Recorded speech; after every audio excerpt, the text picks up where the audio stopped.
Egaa akkuma beekamu biyya Ijipti magaalaa Kaayiroo keessatti hawaasni Oromoo hojii daldalaa garaagaraa irratti bobba'an kanneen baajaajii yookaan maqaan dhufti Haacaaluu Hundeessaatiin baanarii irratti tolfatanii hojjechaa jiranii akkasuma manni nyaataa Haacaaluu jedhamus magaalaa kana keessa jira. Hawaasni Oromoodhaaf jaalala dhufti Haacaaluu Hundeessaatiif qabu bakka iddoo hojii daldalaa isaatti illee bakkoota garaagaraatti agarsiisaa jiran. Mee isaan kana maaliif maqaalee kana akka moggaafatan naatoon isaan artistii Haacaaluu Hundeessaatiif qaban maal akka ta'e haalaan isin jaawatu. Qophicha qopheessuun tan isin faana turtu Annaimaa Umarii turtiin keessan hanga dhumaatti faana ta'u isin jedhu.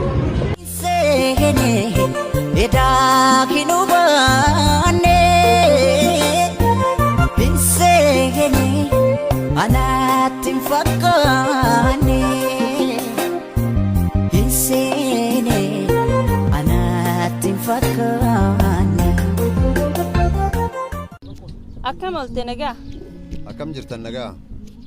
Mee maqaan kee eenyu? Maqaan kee Amaan Hussein an jedhani dhalataa godina Baaleeti. Ganda Shaalloo jedhamtu dhaladhee guddadhee kan jiraadhu Kaayiroo. Tole mee hoggaaniif baajaajii ooftuu baajaajii keetirratti suuraa artistii Haacaaluu argaa jirra. Suuraa kana akka maxxanfattuuf maaltu si kakaase? Wanti Haacaaluu yoo dubbatame waan dubbatamee dhumuu miti. An suuraa qofa osoo hin ta'in suuraa baajaajii irratti goradhee qofa osoo hin taane onnee kiyya keessa illee waan na jiruuf isa kaawwadhee jechuudha. Inni lammataa immoo Haacaaluu wanti ani kaa'achuuf na kakaase tokko biyya baqaa keessa jira. Biyya baqaa tana keessatti namni biyya teenya san waan biraatiin beeka. Wanta nu qabnu haa baratan yookaan ammoo namoota nu jaalannuu fi bakka nuuf qaban ija teenya qaroo teenya akka isaan barataniif waan kana kaawwadhee jechuudha. Guyyarraa narraa tarsaasuu oolanii guyyarraa godhadhaa jechuudha. Isa baajaajii irra jiru osoo hin ta'in onnee kee keessa na jira, mataa kee keessa na jira. Kanaaf dhaloota irraa dhaloota dabarsuu waan barbaaduuf. Waaw, hedduu namatti tola. Mee Haacaaluun siif nama akkamii? Haacaaluun anaaf waan itti tilmaamu hin qabu. Innuu jedhee jira. Haacaaluun akkuma inni jedhe san uummata Oromoo maraafuu qaalidha. Haacaaluun anaaf qarooti. Ijati. Tole, artistii Haacaaluu Hundeessaa erga ajjeefamee waggaa lammaffaan isaa waxabajjii 29tti kabajama. Nutis kanuma sababeeffachuudhaan hawaasa magaalaa kana jiran kanneen akka keetii kanatti waan itti hojjetan suuraa isaatiin mimmiidheeffatan akkasuma iddoo mana nyaataatti bakka adda addaatti hojii daldalaa bobba'anii irratti miidheeffatanii fi hawaasa biroo dubbisaa jirra. Mee Haacaaluun maaliif ajjeefame jettee yaadda? Haacaaluun wanti inni ajjeefameef tokkoffaa beekamaadha. Haqa isaatiif dubbatee haqa isaatiif falmatee dhugaa waan dubbateef dhugaa irra du'ee waan isaa dubbachuu hin danda'a.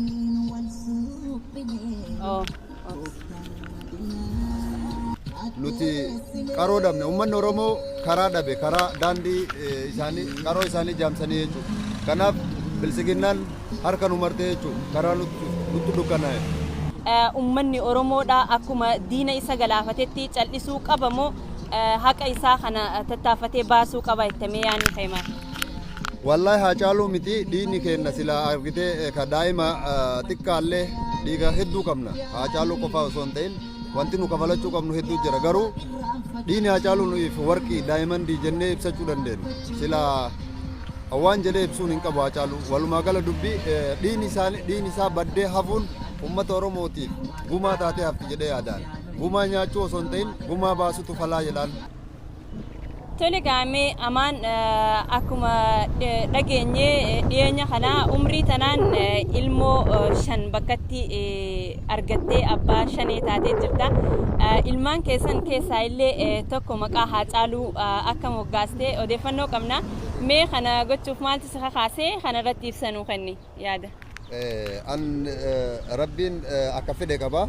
Alhamdulillah dura dursa Rabbii sadarkaa kanaan nagahee alhamdulillah jechuu barbaada.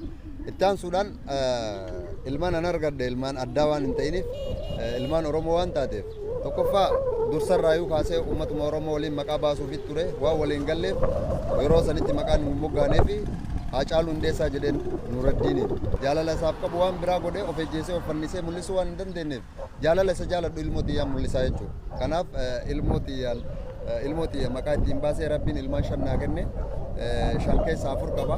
Isaanis nagaa qabanii nagaan jiranii jechuudha. Waawwadduu namatti tola ilmaan kee rabbi siif haa guddisuu siin jenna. Mee dhumarratti sirba artistii Haacaaluu keessaa akkaan kan jaalattu yookaan hundaa ol kan jaalattu kamii yoo dandeesse sagaleen nu jedhe. Sirba Haacaaluu kan akkaan jaaladhu jirra jirraadha. Jirra jirra jirra jirra kunu har'arlee jirra sirbaaf sagaleen xiqqoo naaf mijatu sirba jirra jirra jedhuu fi olmaa keetti ulfaataa jedhu haalaan jaaladhaan. Hedduu galatoomi amaan yaada nuuf kenniteef ulfaadhu maqaa Oromiyaa Miidiyaa Neetwoorkiitiin si galateeffanna. Ulfaadhaa isinillee maqaa Oromiyaa.